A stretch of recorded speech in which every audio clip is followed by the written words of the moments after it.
Ramana Bhagwan says there are two paths to God. One is Atma Vichara. You know that you exist. You may not believe in any God. You may not believe in any religion. But you know that you surely exist. Start from there. And then find out, who am I? Just keep doing this investigation. Who am I? Who am I? Who am I? And try to stay put at the I. And see what happens after some time. The false I, the ego I will go, and the true I will begin to shine. This was his method. This is the path that he walked. And Ramana Bhagwan himself said, for people who are devoted, who are very emotional by nature, there is the path of surrender. And in the path of surrender, the first thing that we learn is acceptance. It's very difficult to accept whatever happens in life. Actually, our life is designed according to the past karmas of our previous life. Mostly from previous life, and sometimes some karmas from other births. But then it is already designed. Even as you were born out of the womb of your mother, we come with the blueprint of our life. Meaning, moment to moment to moment, whatever is to happen in life is already determined, predetermined, pre-willed by God. So I often say that our lives are finished movies running on the screen. That is why you are able to go to an astrologer and ask him what will happen, whether can we do this, what is this, and then he tells you some atonements that you do this, you do that. So it is already written. We know. But remember, it is everybody's life is designed by God, every detail of everybody's life. And He is running it. He is running, the one supreme divinity is running all our lives. And my master, Yogi Ramsuratkumar, said, God is perfect, and therefore His Leela is perfect, and therefore whatever happens at any moment is the best that can happen at that moment, because it happens by the will of God, who is perfect. And he also said, whatever happens is grace. Whatever happens is a blessing. If you understand this secret of life, that your every moment of everybody's life is predetermined and is being run by the divine, and therefore it is the best that can happen to you at that moment. If you can accept it, no matter how negative it is while it is happening, because it's coming from God and therefore it's a definite blessing. So if you begin to accept whatever happens in life as a blessing, even though you do not know what blessing it is, but because it is happening by the will of God, and God is your well-wisher, He cannot harm you. So then why is it negative? Why do we get negative happenings in life? Why are there sorrows at all? Now that's the question. I asked my master, he used to get lots of letters from different parts of the world. There was one particular letter, so many letters carrying so much of suffering. Varieties of sufferings in this world. Sometimes I could not bring myself to read those letters at all because it was unbearable, the sufferings that people are going through. We have no idea how people suffer. So naturally the question came to my mind. I asked my master, why is it there is so much suffering? We call your father Karuna Sagar, the ocean of grace, and yet why do we have to go through this pointless sufferings in life?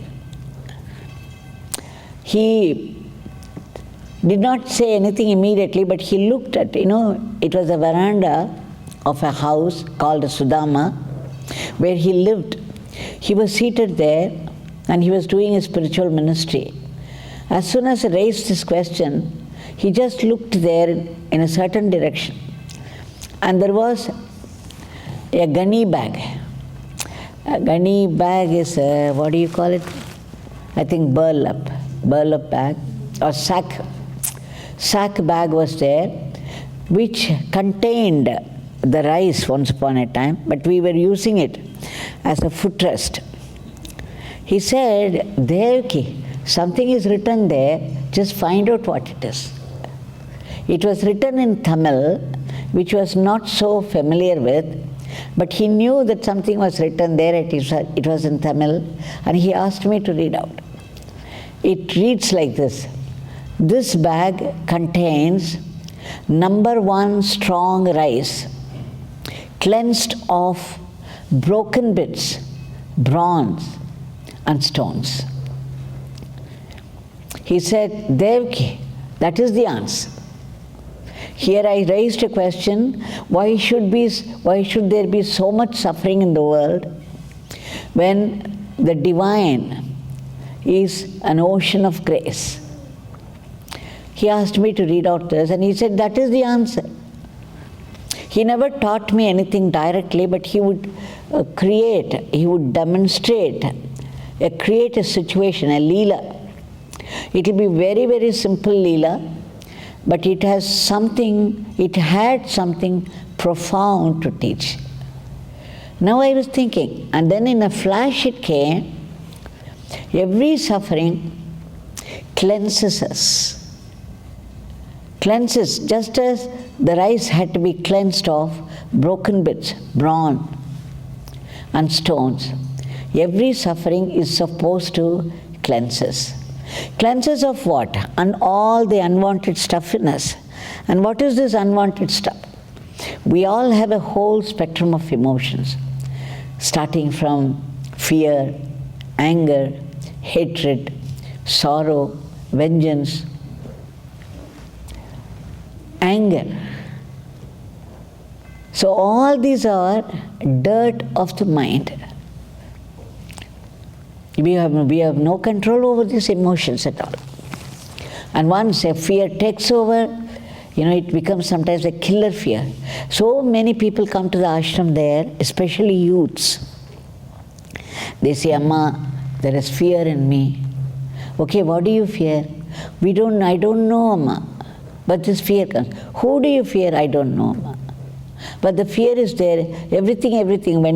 Whatever comes, immediately I fear so much. And then I fall into depression.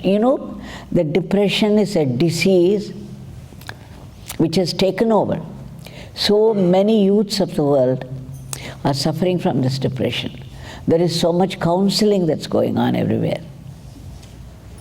So Bhagwan, that is Yogi Ramsuratkumar, says that every suffering is given to us by God in our life just to give us a push towards God. The suffering that we go through mentally and physically, it cleanses us. So the suffering is absolutely necessary, but the suffering happens because of our past karmas. When you give suffering to somebody, because of which they shed copious tears, they are tortured, don't you think there should be some justification, the divine justification, that the one who tortures you must go through it himself sometime? All of us feel that. So this is the law of karma is working all the time. And therefore, all the joys and sorrows of our life come to us because of our past karma. If you had given some help, some unselfish service to somebody, then you get a joy in this life. And if you had angered somebody, or if you had tortured somebody, if you had made somebody cry so much, then that becomes a bad karma, and then you can be very sure that it's going to wait around. And it's going to hit you in your most vulnerable moment. So why is this? This law of karma is very precise. It does not spare even the avatars. Rama and Krishna, after killing Ravana, see, Rama avatar took place only to kill Ravana. But after killing Ravana, he had to do atonement for it, because Ramana was a Vedic Brahmin. His father was a Vedic Pandit, though mother was a Rakshasi. And similarly, Krishna also had to do when he killed Narakasura. So even the avatars are not spared by the law of karma, because it is divine justice. The divine justice sees to it they get exactly the joy for the joy that we had given to somebody, and the sorrows for the sorrows that we had given to someone. And that is why our life is already determined. It is preordained. In fact, Ramana Bhagwan says in one place, even the movement of the little finger is pre-willed.